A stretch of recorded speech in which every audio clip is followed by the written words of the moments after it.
Hey guys, what's up? Welcome back to Luxury Calling. Here are 10 mistakes that led to $1 million ideas. Number 10, the Slinky. Richard James, a mechanical engineer, was trying to assure fragile ship equipment would not move while they were sailing.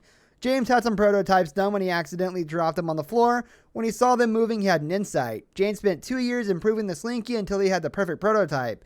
His wife suggested the name, which means graceful in Swedish. The couple produced 400 units, which are all sold in less than 2 hours. Over 350 million pieces of the toy have been sold up to today. According to CNBC, the company has a $3 billion profit. Number 9, Zumba. Beto Perez is a Colombian who gave aerobic classes in the US. Like everyone else, he used popular songs like Madonna or Michael Jackson. However, one day he forgot the music tape and had to use the only other one he had, a set of Latin music. Perez pretended this was just the plan, improvised salsa moves, and the class was a hit. That was the moment that Zumba was born. It has become a worldwide phenomenon and has expanded to much more than just classes. Zumba also has countless products like clothes and special cruise tours. Number 8, chocolate chip cookies. Toll House Inn was famous among guests for its desserts. The owner, Ruth Graves Wakefield, was a dietitian who liked to prepare all the food. One day she was making cookies and noticed that she was out of baker's chocolate. Graves chopped up a bar of Nestle chocolate and was disappointed when she noticed that the pieces didn't melt and blend with the dough. The chocolate cookies were a success among the guests and became famous all over America. Number 7, TransferWise. Christo Carman was working in London when he received a $10,000 bonus and transferred it into his bank account in Estonia, his home country. The rates were lower than he expected, and he also had to pay astronomical taxes.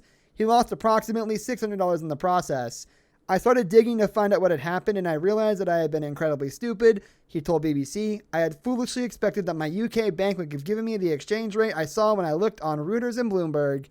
His mistake led him to create TransferWise, a tool that allows people to transfer money overseas for a 0.5% fee. Number 6, Play-Doh. It's hard to think about a product for children that is as successful as Play-Doh. Surprisingly, it was not supposed to be a toy. In 1955, Joseph and Noah McVicker invented a wallpaper cleaner, which was very useful when homes were heated using coal. However, when natural gas became more popular than coal, the product lost its appeal.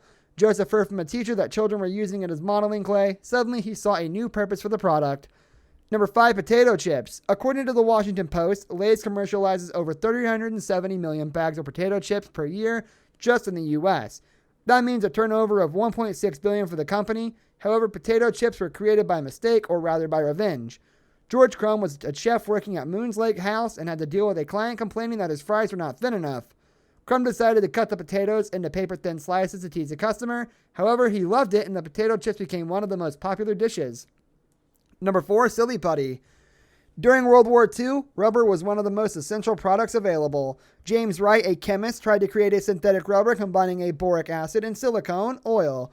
Quite by chance, he ended up with one of the most popular toys of the last century on his hands. It took years to find a practical use for the putty. However, the product was a success at family parties, and someone showed it to Ruth Falgatter, a toy store owner. Number 3, cornflakes. Back in 1894, Dr. John Harvey Kellogg and his brother Will Keith Kellogg were trying to create a healthy and vegetarian meal to feed patients. Will left some wheat boiling and forgot about it. When he checked it out, he noticed it was stale. The brothers, trying to find a way to avoid wasting the food, decided to use a roller to create a dough. It crumbled into small pieces, and they decided to put it in the oven. It was a success among the patients. They launched a product called Granois and kept trying other ingredients, but got their best results using corn. Number 3, popsicles. Frank Epperson was only 11 years old when he accidentally invented popsicles in 1905. He mixed soda powder with others, but forgot he left the stirrer on when he put it in the fridge. Although he was surprised, he liked the idea and sold it in the neighborhood. However, just in 1923, he started selling it to other clients in an amusement park and saw the potential of his insight. He applied for a patent for his popsicles, but he sold the rights to Joe Loco a few years later. Number 1, the ice cream cone. The ice cream cone proves that the biggest ideas can be very simple. Ernest A. Hamwee was working at the St. Louis World's Fair in 1904 and saw an ice cream vendor run out of dishes to serve the dessert. He suggested shaping waffles as a cone and serving the ice cream on top. Hamwee proved that a creative solution can solve unexpected problems. The ice cream cone changed his life. The idea was so good that years later he founded the Western Cone Company. This brings us to the end of our video. I hope you enjoyed it. Hit like if you did, and don't forget to subscribe to our channel so you don't miss out on any of our videos in the future.